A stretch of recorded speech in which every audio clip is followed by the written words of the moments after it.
ஆமாம். தூத்துக்குடி வந்து போர்ட் சிட்டியை அறிவிக்க போகிறாங்களா, சென்னையை கேபிட்டலாக அறிவிக்க போகிறாங்களா, அது மட்டும் இல்லாமல் கன்னியாகுமரி பக்கத்தில் புதுசாக கடல் ரெடி பண்ணி அங்கே சுற்றுலாத்தலங்கள்லாம் உருவாக்க போகிறாங்களா, ராமநாதபுரத்துக்கு ராமேஸ்வரத்துக்கு எல்லாம் புதுசாக பாலம் கட்ட போகிறாங்களா, ஏன் திருச்சியை வந்து ராக்போர்ட் சிட்டி அறிவிச்சிட்டு சிவகாசியை குட்டி ஜப்பானை அறிவிச்சிட்டு இன்னும் பல திட்டங்களை வச்சுருக்காங்களாம்ப்பா. என்ன இப்படி சம்மந்தம் இல்லாமல் பேசிகிட்டு இருக்கேன்னு நினைக்கிறீங்களா? இந்த மாதிரி தான் பல பேர் பல சம்மந்தம் இல்லாமல் விஷயங்கள் வந்து பேசிகிட்டு இருக்காங்க. அது மட்டும் வந்து வண்டியை முன்னாடி தள்ளனா முன்னாடி விட்டுறணும், பின்னாடி தள்ளனா பின்னாடி விட்டுறணும், ஏன்னா இது தளபதியோட ஆட்சின்னு சொல்லிட்டு பல உருட்டுகளை வந்து உருட்டிக்கிட்டு இருக்காங்க. அவங்க என்னென்னலாம் உருட்டியிருக்காங்க, எது உண்மை எது பொய்ன்னு சொல்லிட்டு இந்த வீடியோவில் நம்ம முழுமையாக பார்ப்போம்.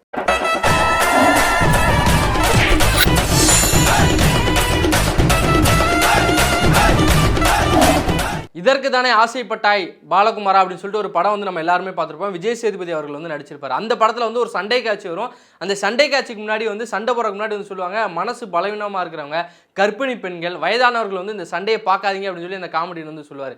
அதே மாதிரி இந்த காணொலிக்குள்ளே போகிறதுக்கு முன்னாடி நம்ம ஒரு விஷயத்தை வந்து சொல்ல வேண்டியது இருக்குது. தாவேகாவுடைய ஆதரவாளர்கள் இன்ஸ்டாவில் வந்து ரீல்ஸ் பார்த்து இதுதான் அரசியல்னு சொல்லிட்டு பழகிட்டு இருக்கிறவங்க, அது மட்டும் இல்லாமல் விர்ச்சுவல் வாரியர்ஸ் பரப்புன பொய்களை உண்மையை நம்பிக்கிட்டு இருக்கவங்க தயவு செஞ்சு இந்த வீடியோ முழுசாக பாருங்கள். பார்த்துட்டு உங்களுடைய கமெண்ட்ஸ் என்னன்னு சொல்லிட்டு கீழே வந்து சொல்லிட்டு போங்க. மே 4ஆம் தேதி விஜய் அவர்கள் வந்து லீடிங்கில் இருக்காரு, தாவேகா தான் வந்து ஆட்சி அமைக்க போகுது அப்படின்னு சொல்லிட்டு செய்திகள்லாம் வந்து பரபரப்பாக வந்து வந்துகிட்டு இருந்துச்சு. நம்மளும் வந்து அதை ஊடகங்கள்லாம் பார்த்துட்டு இருப்போம். அப்போ எல்லா ஊடகங்களுமே வந்து லைவில் வந்து டிபேட் வந்து நடத்திட்டு இருந்தாங்க. அப்படி ஒரு முக்கியமான ஊடகத்தில் வந்து ஒரு விவாதம் வந்து போயிட்டு இருந்துச்சு. அந்த விவாதத்தில் ஒரு அரசியல் விமர்சகர் வந்து சொல்லியிருப்பாரு, மத்தியானத்துக்கு அப்புறம் 10 ரூபாவே வாங்கலையாங்க, எந்த டாஸ்மார்க்லையும் 10 ரூபாலாம் வேண்டாம், கொடுக்காதீங்கன்னு வந்து சொல்கிறாங்களே அப்படின்னு சொல்லி அவர் வந்து சொல்லியிருப்பாரு. உடனே அங்கேருந்து நெறியாளர் வந்து சொல்லியிருப்பாரு, ஏங்க இன்னைக்கு கடையே லீவுங்க, எப்படிங்க 10 ரூபா வாங்க முடியும் அப்படின்னு சொல்லி வந்து கேட்டிருப்பாரு. அங்கேருந்து ஆரம்பிச்சிச்சு தான் இவங்களுடைய உருட்டுகள். விஜய் அவர்கள் ஆட்சிக்கு வந்ததுலேருந்து சரியாக 10 நாட்கள் ஆச்சு. மே 10ஆம் தேதி அவர்கள் வந்து தமிழ்நாட்டுடைய முதலமைச்சராக விஜய் அவர்கள் வந்து பொறுப்பேற்றுக் கொண்டார். அதுலேருந்து 10 நாட்களில் எவ்வளவோ உண்மைக்கு புறமான தகவல்களை எல்லா சோசியல் மீடியாலையும் வந்து பரப்பிட்டு இருக்காங்க விர்ச்சுவல் வாரியர்ஸ். எந்த ஒரு அஃபிஷியல் பேஜில் இருந்தோ இல்லை தமிழக வெற்றி கழகத்தை சேர்ந்த அஃபிஷியலான கொள்கை பரப்பு செயலாளர்களோ இல்லை இணை கொள்கை பரப்பு செயலாளர்களோ எம்எல்ஏக்களோ அமைச்சர்களோ யாருமே வந்து இதை சொல்லலை. ஆனால் விர்ச்சுவல் வாரியர்ஸ் அப்படிங்கிற பெயரில் இணையதளத்தில் வந்து தமிழக வெற்றி கழகத்துக்காக பேசுகிறவங்க, இல்லாட்ட இணையதளத்தில் வந்து விஜய் அவர்களோட பெயரில் வந்து ஃபேன் பேஜ் வச்சுருக்கவங்க, அது மட்டும் இல்லாமல் பல ஃபேக் ஐடிகள் வந்து இந்த உண்மைக்கு புறமான தகவல் வந்து பரப்பிட்டு இருக்காங்க. அதை நம்ம ஒரு லிஸ்ட்டு எடுத்து பார்த்தோம். அந்த லிஸ்ட்டில் ஒரு சில முக்கியமான தகவல்கள் மட்டும் நம்ம வந்து இதில் பார்க்க போகிறோம் முழுமையாக. அதில் முன்னாடியே சொன்ன மாதிரி இந்த டாஸ்மார்க் விஷயம் தான் முதல்ல ஆரம்பிச்சிச்சு. மத்தியானத்துலேருந்து 10 ரூபா வாங்கலை அப்படிங்கிறத ஆரம்பிச்சு 21 வயசுக்கு கீழே இருக்கிறவங்களுக்கு மது விற்பனை செய்யக்கூடாதுன்னு சொல்லிட்டு தளபதி விஜய் அவர்கள் வந்து உத்தரவு போட்டுட்டாரு. இனிமேல் வந்து 21 வயசுக்கு இருக்கிறவங்க யாராவது டாஸ்மார்க் பக்கம் அலைஞ்சிங்கன்னா உங்களுக்கு அவ்வளோதான்டா அப்படிங்கிற மாதிரி விர்ச்சுவல் வாரியர்ஸ்லாம் வந்து உண்மையாக பொங்கி அப்படியே இதயங்கள்லாம் சிதற விட்டுக்கிட்டு இருந்தாங்க இணையதளம் முழுக்க. நம்ம என்னடான்னு உண்மையை தேடி பார்த்தோம்னா 2003 அந்த ஜீவோ இருக்குது. 2003 2026 எத்தனை ஆண்டுகள் ஆகிப்போச்சு. இப்போ வரைக்கும் அந்த ஜீவோ வந்து இருக்குது. ஆனால் நடைமுறையில் இருக்குன்னு கேட்டிங்கன்னா பெரிய கேள்விக்குறி தான். எந்த ஒரு டாஸ்மார்க்லையும் வந்து 18 வயதுக்கு மேலே இருக்கிறவங்க 21 வயதுக்கு கீழே இருக்கிறவங்கன்னு சொல்லிட்டு பார்த்து டாஸ்மார்க்கில் மது விற்பனை செய்வது கிடையாது. அப்படி இருக்கும்போது மீண்டும் அந்த ஜியோ வந்து அரசு வந்து இப்போ இருக்கிற அரசு வந்து புதுப்பித்து வெளியிட்டு இருந்தாங்க. அதை வந்து விஜய் அவர்கள் தான் முதல்ல செஞ்சார். இதுதான் வந்து தமிழக வெற்றி கழகத்தோட ஆகப்பெரும் சாதனை, நாங்கள் வந்தோன்னே இதெல்லாம் செஞ்சுட்டோம்னு சொல்லி தமிழக வெற்றி கழகத்துக்கு ஆதரவாக எழுதக்கூடியவங்க வந்து அப்படியே பொங்கி தள்ளியிருந்தாங்க. ஆனால் 2003 இந்த ஜியோ இருக்குது. அது வந்து நடைமுறைப்படுத்தலை. அதை சரியாக நடைமுறைப்படுத்துறதுக்கு ஒரு வாய்மொழி உத்தரவே போதும். இல்லை ஒரு ஜியோ மீண்டும் ஜியோ வந்து புதுப்பிச்சிருக்கலாம், அதை புதுப்பித்து வெளியிட்டிருக்கலாம். ஆனால் நாங்கள் தான் முதல்ல செஞ்சோம் அப்படிங்கிறது எப்படி வந்து அதை சொல்ல முடியும்? அதுதான் உண்மைக்கு புறமான தகவலாக வந்து பார்க்கப்படுது. அதே மாதிரி 717 கடைகளை வந்து விஜய் அவர்கள் வந்து மூடிட்டாரு அப்படின்னு சொல்லி ஒரு நியூஸ் வந்து வந்துச்சு. 717 கடைகள் வந்து மூடுறதுக்கான லிஸ்ட்டு வந்து இன்னும் வெளியிடலை. எந்தெந்த கடையில் மூடி இருக்கோம், எந்தெந்த கடையில் எந்தெந்த இடத்துல இருந்துச்சு, இந்தெந்த வழிபாடு தலங்கள்கிட்ட இருந்துச்சு, இந்தெந்த பள்ளிக்கூடங்கள்கிட்ட இருந்துச்சு, அங்கேருந்து இதெல்லாம் மூடி இருக்குன்னு சொல்லி எந்த ஒரு லிஸ்ட்டுமே வெளியே வரல. ஆனால் 717 கடைகளை மூட சொல்லி டாஸ்மார்க் நிறுவனம் வந்து உத்தரவிட்டிருக்கு. பல இடங்களில் கடைகளை மூடி இருக்காங்க. அது உண்மைதான். அந்த இதை வச்சு ஒரு உருட்டுனா இங்கே பார்க்கணும். அதுதான் யாராலையும் பிரமிப்பாயிருச்சு. என்ன உருட்டுறான் பார்த்தீங்கன்னா, ஒரு அம்மா ஒரு பாட்டி வந்து போகிறாங்க, ஏங்க 20 வருஷமாக நாங்கள் போராடிட்டு இருந்தோங்க, இந்த கடையை மூடுறதுக்கு என் ஸ்கூல்கிட்ட இருக்குங்க, பார்த்தீங்களா விஜய் அவர்கள் ஆட்சிக்கு வந்தோன்னே இந்த கடையை மூடிட்டாங்க, எனக்கு பெரும் மகிழ்ச்சிங்க, விஜய் அவர்களுக்கு நான் ஓட்டு போட்டதில் ரொம்ப பெருமைப்படுறேன் அப்படிங்கிற மாதிரி இந்த அம்மா பேசிட்டு வீட்டுக்கு போயிடுச்சு. அப்புறம் ஒரு பையன் 12 மணிக்கு அந்த பக்கம் போயிருக்கான். போனவன் வீடியோ எடுத்து போடுறேன், ஏன் இப்போ தாங்க அந்த டாஸ்மாக் கடையை மூடிட்டாங்க அப்படின்னு சொல்லிட்டு எக்ஸில் இன்ஸ்டாகிராம்லாம் ட்ரெண்டிங்கில் இருக்குது, நீங்கள் என்ன கடையை திறந்து வச்சுருக்கீங்க, தளபதி ஆட்சியில் ஏமாற்ற பார்க்கிங்களா மக்களை அப்படின்னு சொல்லிட்டு அவர் கேட்டிருக்காரு. ஏங்க நாங்கள் 10 மணிக்கு மூடி தாங்க இருக்கும் கடை, 12 மணிக்கு வந்தால் தான் கடை திறப்போம், அதுதான் வழக்கம், அதுதான் உலக வழக்கம், அதுதான் தமிழ்நாட்டோட வழக்கம். டாஸ்மார்க்குங்கிறது 12 மணிலேருந்து 10 மணி வரைக்கும் தான் அங்கே வியாபாரம் நடக்கும். நீங்கள் காலைல 10 மணிக்கு வந்து வீடியோ எடுத்து போட்டால் யாரோட தப்பு அப்படின்னு சொல்லி அந்த கடைக்காரங்க வந்து அந்த பையனை பிடிச்சி திட்டினதாக வந்து கேள்விப்பட்டேன். அப்படி வந்து அந்த அம்மா வந்து கடை மூடி இருக்குன்னு சொல்லி ஒரு உருட்ட அதை நம்ம விர்ச்சுவல் வாரியர்ஸ்லாம் நம்பி அந்த உருட்டை பெரும் உருட்டா உருட்டி எல்லா பக்கமும் அதை செதற விட்டு சில்லறையாக நோட்டுக்கெல்லாம் பறக்க விட்டாங்க. 12 மணிக்கு அது வந்து பொய்ன்னு தெரிஞ்சு போச்சு. அதுக்கப்புறம் அந்த அம்மாவை கூப்பிட்டு வச்சு ஒரு 4 மீடியா வந்து அந்த அம்மாவை பேட்டி எடுத்து என்னங்க பிரச்சனை, எங்கெங்க கடை வச்சிருக்கீங்க அப்படின்னு சொல்லி அந்த அம்மா அதை வந்து ஒரு டிஆர்பி ஏற்றிக்கிட்டு இருந்தாங்க. இப்படி வந்து டாஸ்மார்க் சுற்றி பல உருட்டுகள் வந்து போயிட்டுருக்கு. அது மட்டும் இல்லாமல் கடந்த 2 தினங்களாகவே வந்து டாஸ்மாகில் போய் தாவேகா தொண்டர்கள் மாமூல் கேட்டாங்க அப்படின்னு சொல்லிட்டு ஒரு செய்தி வந்துச்சு. மயிலாடுதுறையில் 42 கடைகள் வந்து டாஸ்மாகில் வந்து மாமூல் கேட்குறாங்க தாவேகாவினர்னு சொல்லிட்டு கடையை வந்து அடைச்சி வச்சுட்டு போயிருக்காங்க.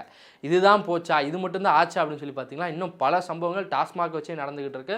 ஒருத்தர்லாம் போயிட்டு நேற்று ஒரு வீடியோ பார்த்தோம். தளபதி அவர்கள் ஆட்சிக்கு வந்துட்டாரு, யாரை கட்டியா நீ 10 ரூபா வாங்குற, யாருக்கு அந்த 10 ரூபா கொடுக்குற, அவர் தான் யார் காசு வேண்டாம் என் சொந்த காசே போதும்னு சொல்லியிருக்காரு.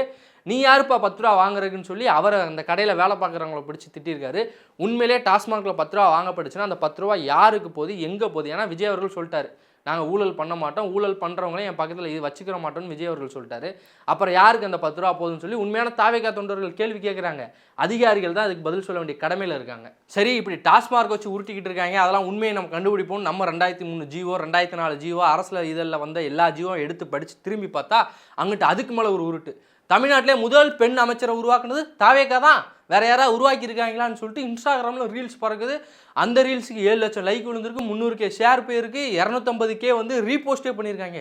என்னடா இது முதல் பெண் அமைச்சர், அப்புறம் இதுக்கு முன்னாடி ஜெயலலிதா அவர்கள் முதலமைச்சராக இருந்திருக்காங்க, அதுக்கு முன்னாடி ஜானகி அவர்கள் முதலமைச்சராக இருந்திருக்காங்க அப்படின்னு சொல்லி நம்மளும் அதை எடுத்து சுதந்திரம் அடைகிறதுக்கு முன்னாடி யாரெல்லாம் அமைச்சராக இருந்தால், சுதந்திரம் அடைஞ்சதுக்கப்புறம் யாரெல்லாம் அமைச்சரானு சொல்லி நம்ம ஒரு லிஸ்ட் எடுத்து அதை போடுறதுக்குள்ள அடுத்து ஒரு உருட்டு. நீங்கள் ஒரு பொய் சொன்னால் உண்மையை கண்டுபிடிச்சி உடனே போட்டுருவீங்க. நாங்கள் 30 பொய் சொல்லுவோம், 30 பொய்யை நீங்கள் ஃபேக்ட் செக் பண்ணி உண்மைன்னு சொல்கிறக்குள்ள நாங்கள் 300 பொய் சொல்லியிருப்போம்யா, உங்களோட நாங்கள் லீடிங்கில் இருப்போம் அப்படின்னு சொல்லிட்டு அவங்க லீடிங்கில் போயிட்டு இருக்காங்க.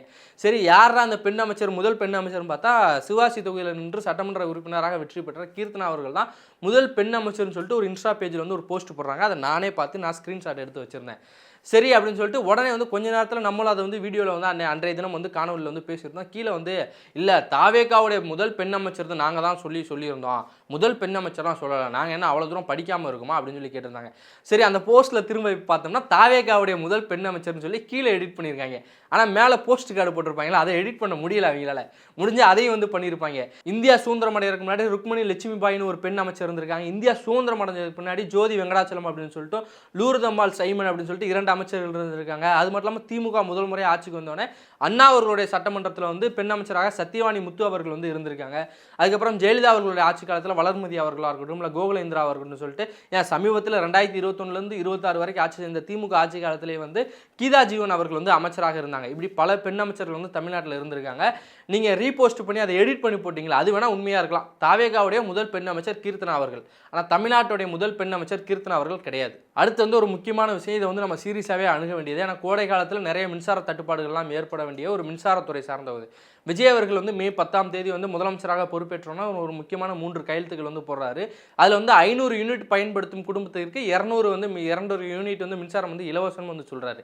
அதை வச்சு ஒரு உருட்டு ஊட்டினாங்க. என்ன உருட்டுனா, மாதம் தோறும் 200 யூனிட் வந்து இலவச மின்சாரம் வந்து விஜய் அறிவிச்சிட்டாரு, இனிமேல் வந்து நம்ம சொர்க்கத்தில் வாழ போகிறோம், அது மட்டும் வந்து மின்சாரம் நீ வந்து கட்டே ஆகாது அப்படிலாம் வந்து சொல்லியிருந்தாங்க. மின்சாரம் கட் ஆகக்கூடாது, அதுதான் வந்து எல்லாருக்குமே. ஏன்னா கோடை காலத்தில் மின்சாரம் இல்லாட்ட என்ன செய்ய முடியும்னு சொல்லி நமக்கு தெரியலை.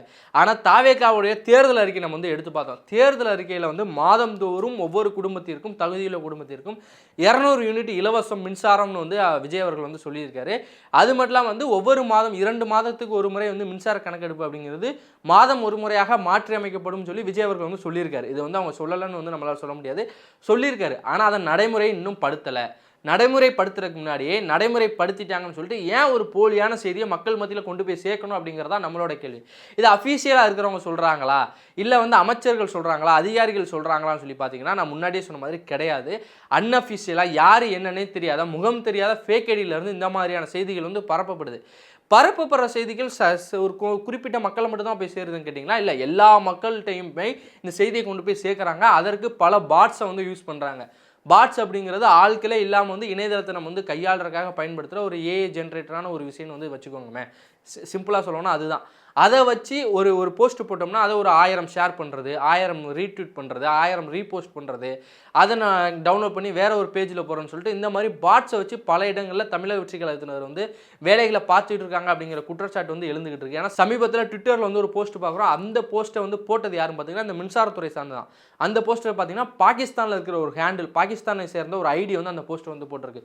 பாகிஸ்தானில் இருக்கிற ஐடிக்கும் தமிழ்நாட்டில் இருக்கிற மின்சார பிரச்சனைக்கு என்ன சம்பந்தம்? ஏன் பாகிஸ்தானோடைய அதிபராக விஜய் அவர்களை மாற்றணும் பாகிஸ்தானிய மக்கள் விரும்புகிறாங்களான்னு கேட்டிங்கன்னா கிடையாது. இது ஃபுல்லாமே பெய்டு லேபர்ஸ் தான். பெய்டு பண்ணி பாகிஸ்தான்லேருந்து போடுவாங்க, நேபாளிலேருந்து போடுவாங்க, ஜப்பான்லேருந்து போடுவாங்க, சைனாலேருந்து போடுவாங்க.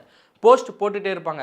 நாம் தமிழ்ச்சியோடைய தன்னார்வலர்கள் வந்து எல்லா நாடுகளில் இருக்காங்க. மற்ற கட்சியில் இருக்கக்கூடிய ஐடிவிங்கில் இருக்கிறவங்க எல்லா நாட்டில் இருக்கிறாங்க. இப்படி ஐடிவிங்கில் இருக்கிறவங்க அதாவது எல்லா கட்சியும் ஐடிவிங்னரும் வெளிநாட்டில் வந்து வேலை பார்ப்பாங்க. அவங்க பொருளில் எந்த ஒரு பிரச்சனையுமே கிடையாது. ஆனால் பாட்ஸை பயன்படுத்தி அந்த பேஜை பார்த்தாலே தெரியும். ஒரு 5 போஸ்ட் போட்டிருப்பாங்க. ஒரு 300-400 ஃபாலோவர்ஸ் மட்டும்தான் இருக்கும்.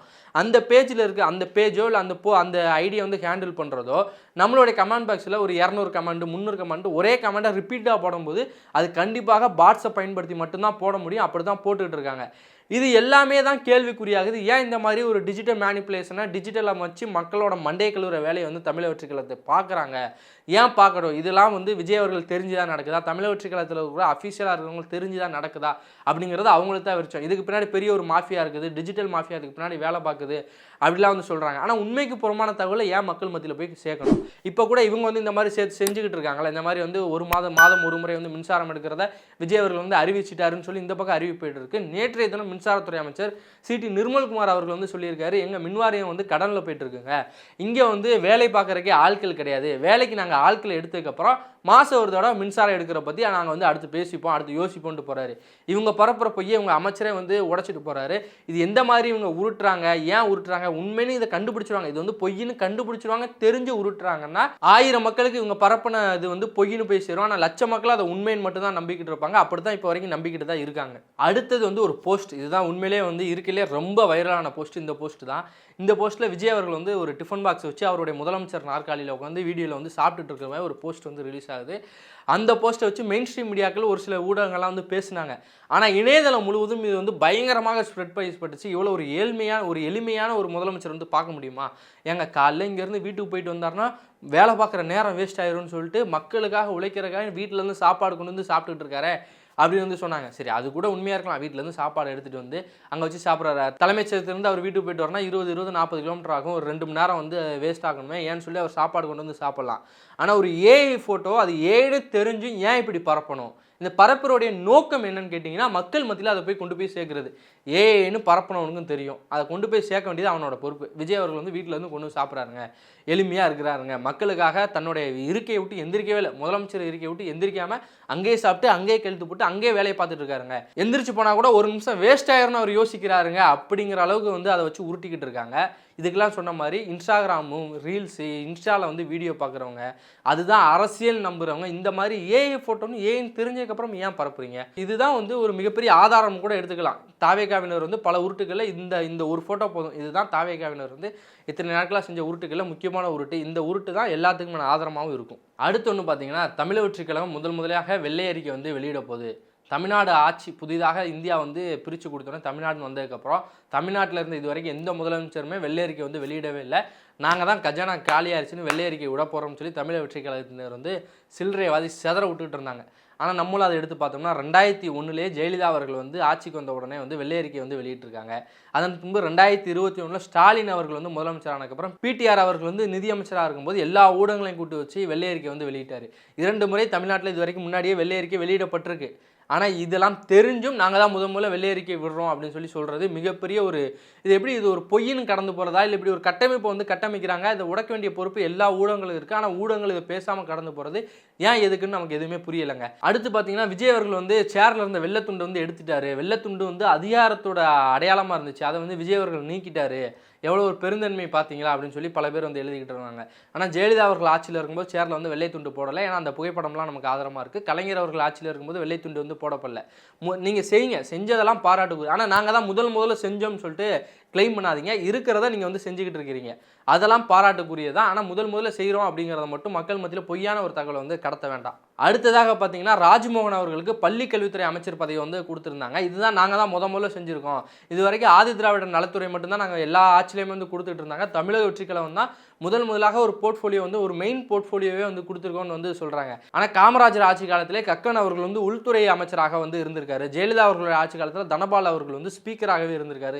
இறுதியாக கோவை செல்லியன் அவர்கள் வந்து உயர்கல்வித்துறை அமைச்சராகவும் இருந்திருக்காரு.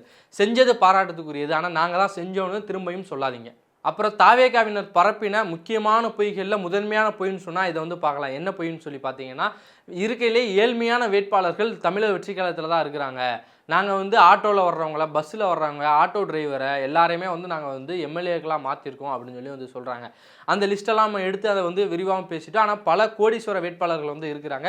70% மேற்பட்ட கோடீஸ்வர வேட்பாளர்களை கொண்டவர்கள் தமிழக வெற்றிக் கழகத்தினர். இந்த ஒரு பொய்யான செய்தியை வந்து தொடர்ந்து வந்து பரப்பிட்டு இருக்காங்க. அதன் பின்பு வந்து முக்கியமானது சமீபத்தில் ரொம்ப ட்ரெண்ட் ஆகிட்டு இருக்குன்னு பார்த்தீங்கன்னா, தூத்துக்குடியோட சட்டமன்ற உறுப்பினராக இருக்கக்கூடிய விஜய் அவர்களுடைய நண்பர் ஸ்ரீநாத் அவர்கள் வந்து ஒரு ப்ரெஸ் கான்ஃபரன்ஸ் வந்து கொடுத்துருந்தாரு. அந்த ப்ரெஸ் கான்ஃபரன்ஸில் என்ன சொல்லியிருந்தா பார்த்தீங்கன்னா, தூத்துக்குடி வந்து போர்ட் சிட்டியாக மாத்திரம் தான் எங்களுடைய முதன்மையான நோக்கமாக இருக்க போகுது அப்படின்னு வந்து சொல்லியிருந்தாரு. இல்லை புரியலை, உண்மையிலேயே புரியலைங்க. தூத்துக்குடி துறைமுக நகரம் தான். தூத்துக்குடின்னு சொன்னாவே துறைமுகம் தான் எல்லாத்துக்குமே தெரிய வரும். அது போர்ட் சிட்டியாக மாற்ற போகிறீங்கன்னா எப்படி மாற்ற போகிறீங்க? தூத்துக்குடி அப்படிங்கிறது கொற்கை சங்க காலத்துலேயும் அது போர்ட் சிட்டியாக தான் இருந்திருக்கு. ஆங்கிலேயர் காலத்துலேயும் அது வந்து துறைமுக நகரமாக தான் இருந்திருக்கு. ஏன் இப்போ துறைமுக நகரமாக இல்லையா? துறைமுகத்தை மூடிட்டாங்களா? இல்லை எந்த ஒரு இதில் வந்து அதை சொல்ல வராங்க அப்படின்னு சொல்லி தெரிய வரல. இப்படி வந்து தூத்துக்குடியை துறைமுக நகரமாக மாற்றுவோம், கன்னியாகுமரியில் வந்து கடல் கொண்டு வர போகிறோம், நாங்கள் வந்ததுனால தான் இது நடந்துச்சு, நாங்கள் வந்ததுனால தான் காக்கா வந்து மேலே பறக்குது, நாங்கள் வந்ததுனால தான் கழுகு வந்து மாமிசம் திங்குது, எல்லா கறிக்கடையுமே நாங்கள் வந்ததுனால தான் திறந்து வச்சுருக்கோம் இப்படின்னு சொல்லிட்டு இன்னும் இவங்க எவ்வளோ உருட்டுகளை உருட்ட போகிறாங்க அப்படின்னு சொல்லிட்டு நமக்கு தெரிய வரல. சரி, இவ்வளோ பொய்கள் சொல்கிறாங்க, இதனால் என்ன நடந்துக்கு, என்ன நடக்க போகுதுன்னு சொல்லி பார்த்தீங்கன்னா, ஒரு சின்ன எக்ஸாம்பிள் மட்டும் நான் வந்து சொல்லிட்டு இந்த வீடியோ வந்து முடிச்சுக்கிறேன். விஜய் அவர்கள் வந்து மே 10ஆம் தேதி முதலமைச்சராக பதவியேற்றப்ப தமிழ்நாட்டில் வந்து 10 லட்சம் கோடி கடன் இருக்குன்னு சொல்லி அறிவிச்சிருந்தார். அதன் பின்பு தமிழக வெற்றி கழகத்துடைய தொண்டர்கள் வந்து பல பேர் பல லட்சங்களை தமிழக அரசுடைய நிதிக்கு வந்து அனுப்பியிருந்தாங்க. ஏன் அனுப்புனாங்க? கடனை அடைங்க முதலமைச்சர் அவர்களே, அந்த கடனை அடைச்சிருங்க. தமிழன் படம் பார்த்துருப்பீங்க, பேப்பர் எடுத்து எல்லாருமே பணம் அனுப்புவாங்க இந்திய அரசுக்கு வந்து இந்த கடனை அடைக்க சொல்லி. அந்த மாதிரி தமிழக வெற்றி கழகத்துடைய தொண்டர்கள் வந்து 1 லட்ச ரூபாய், 10,000 ரூபாய், 20,000 ரூபாய், 2,000 ரூபாய்லாம் அனுப்புறாங்க. ஒரு அம்மாலாம் ஒரு காணொலி போட்டிருந்தாங்க, அண்ணா 6 சிலிண்டர்லாம் எங்களுக்கு வேண்டாண்ணா, அண்ணா அந்த 2,500 ரூபா பணம் வேண்டாண்ணா, அந்த 10 லட்சம் கோடி கடன் அடைங்கண்ணா, அது வரைக்கும் எங்களுக்கு எதுவுமே வேண்டாண்ணா, நாங்கள் கஞ்சை கூட குடிச்சிட்டு நாங்கள் வீட்டிலேயே உட்காந்துக்கிறோம்ண்ணா, நீங்கள் கடன் அடைங்கண்ணா அப்படின்னு சொல்லிட்டு பல பேருக்கு பணமாகவும் அனுப்பியிருந்தாங்க, டிடியாகவும் கொடுத்துருந்தாங்க. இந்த நிதி எல்லாமே முதலமைச்சரோட நிவாரண நிதிக்கு போகும். இதை வச்சு கடனை அடைக்க முடியாது. அதுதான் இந்தியாவுடைய சட்டம், அதுதான் தமிழ்நாட்டுடைய சட்டம். இப்படி வந்து நடக்காத ஒரு விஷயத்தை வந்து மக்கள் கற்பனை செய்து கொண்டு பணத்தை வந்து அரசுக்கு அனுப்புவது, அந்த பணத்தை வந்து வெள்ள நிவாரண நிதிக்காகவோ இல்லை எந்த ஒரு பேரிடர் காலத்தில் பயன்படுத்திக்கலாம். அதில் பணம் அனுப்புறதுல எந்த ஒரு தவறுமே கிடையாது. ஆனால் அவங்க அனுப்பக்கூடிய நோக்கம் அப்படின்னு ஒரு விஷயம் இருக்கும்ல, இந்த மாதிரி தான் தவறாக மக்கள் மத்தியில் மேனிப்புலேஷன் செஞ்சு அவர்களுடைய உணர்ச்சியை தூண்டி இந்த மாதிரி பல விஷயங்களை தமிழக வெற்றி கழகத்தில் வந்து தொடர்ந்து செஞ்சுக்கிட்டு இருக்காங்க. இன்னும் பல விஷயங்கள் உண்மைக்கு புறமான தகவலும் மக்கள் மத்தியில் வந்து பரப்பிட்டே இருக்கிறாங்க. ஏன் உண்மையை சொல்லணும்னா, பச்சையா சொல்லணும்னா, உருட்டுன்னு உருட்டிக்கிட்டு இருக்காங்க. சாட்டை எடுத்து நாட்டை திருத்து